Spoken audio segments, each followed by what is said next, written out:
Being famous is a dream for most people, but achieving this particular dream is not easy. It takes a lot of perseverance, and maybe even some luck. Listen to my story. My name is Rona, and I'm 18 years old. I live with my mom and my sister. My dad passed away long ago.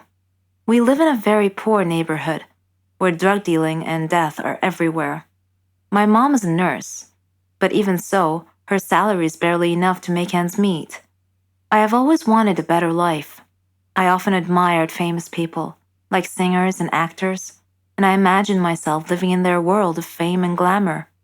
What I would give to be a famous person like them. I had a dream. I wanted to be a clothes designer or a fashion model.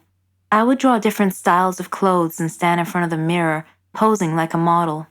I just knew that my clothes would fit perfectly. But here's the thing. I wasn't thin enough to be a model. This was the obstacle between me and my dream, so I decided to go on a diet while searching for a job. One day, I read the news about some famous clothes designer and learned that a fashion show was going to be held near my area soon. Within a week, they would be holding an audition to select some local models, so I saw an opportunity to enter the competition, get selected as a model, and make my dream come true. I did everything I could to lose weight. When the audition day came, I tried to get in the fashion show, but the security guards wouldn't let me pass because I looked too ordinary. So I went home, dressed up like a princess, and then returned, looking more important. I was allowed in. I saw many fit girls with nice slim figures. They were so beautiful and seemed so enthusiastic about the audition and their chances of being selected. I felt like I was watching a fashion magazine photo shoot. I signed up for the audition. One by one, the girls performed in front of the judges. Some came out sad, and some came out ecstatic. After seeing this fierce competition, with many beautiful girls being turned down, I lost hope and turned around to leave. That was when I bumped into a woman. Her name was Linda. I excused myself and said, "I'm sorry, I wasn't paying attention." Linda replied, "It's okay. Are you one of the competitors?" "Yes, I wanted to, but seeing all these beautiful girls, I don't think I have a chance. Goodbye." "No, you shouldn't give up so easily," she said.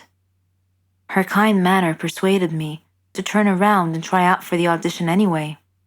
As I walked onto the stage, I noticed that Linda was one of the judges. She winked at me as our eyes met. I did my best. Once my audition was over, I looked at Linda, and she smiled and gestured with her head that I had done well. However, one judge told me that my performance was good, but my figure was not. I needed to lose more weight. Linda told me that I was put on a list of potential models with the stipulation that I could re-audition if I lost more weight, so I buckled down and really hit the diet hard. I began starving myself. Mom felt miserable watching what I was putting myself through. I managed to lose about 40 kilos. Unfortunately, I had become so thin so quickly that my health began to suffer. I started feeling depressed and even got dizzy at times. When the next audition day came, I entered the audition room and once again met Linda. She looked at me with worry on her face and said, "What have you done to yourself?" "You told me to do my best, so I did," I said. I walked onto the stage. The judge who had told me to lose more weight saw me and was shocked. He asked me, "How were you able to lose so much weight so fast?" When I began my performance, my weakness caused some dizzy spells, which caused my modeling motions to be unsteady and awkward. Linda was clearly worried. As she watched my performance, as if she expected me to fall at any moment, the judges gave me poor marks, and I was rejected as potential model. I was greatly disappointed because I had tried so hard. I said to the judges, "But I followed your instructions and lost more weight." The one judge said, "Yes, you lost more weight, but then you let your performance suffer as a result." Then I passed out and woke up later in a hospital bed. Mom and my sister and Linda were waiting at my bedside. I asked them what had happened. "You're too weak. You fainted on stage," Linda explained. Suddenly her phone rang, and after she answered and listened for a moment, I heard her say, "What? Oh no." After she hung up, I asked her what had happened. She told me that the plane carrying the judges and the competitors had crashed. There were no survivors. They would have to start the whole competition and selection process all over again.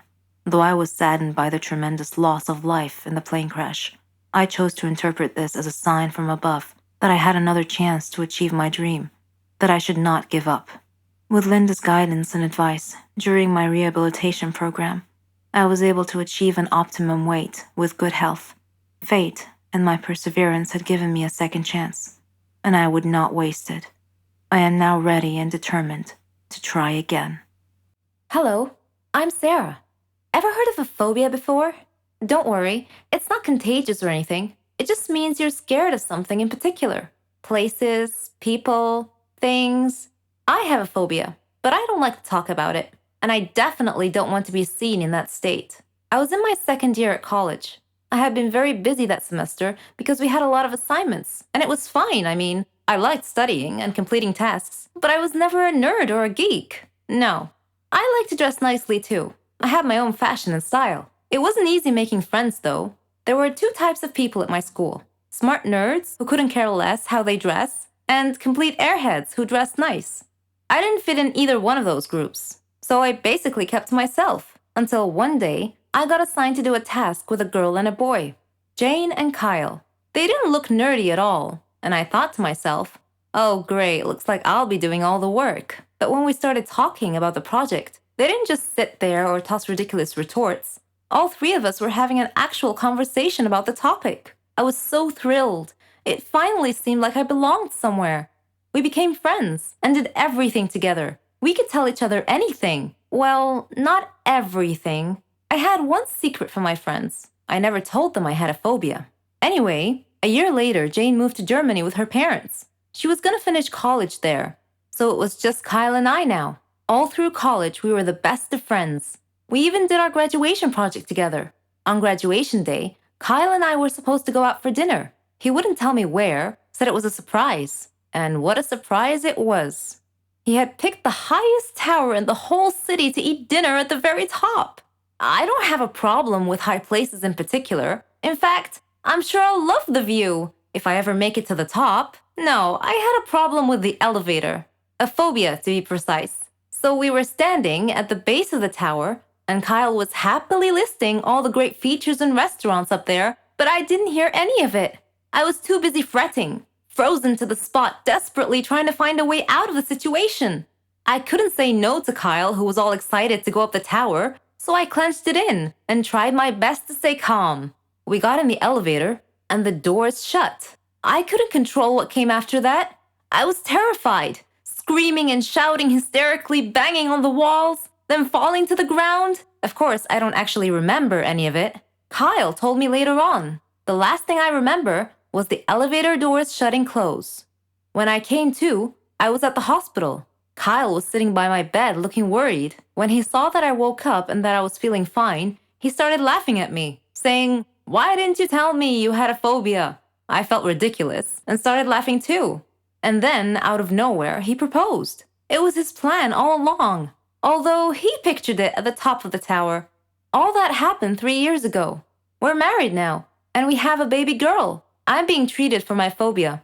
It's not completely gone, but I'm way better now. Apparently, hiding my problems never solves them. I'll have to face them, sooner or later.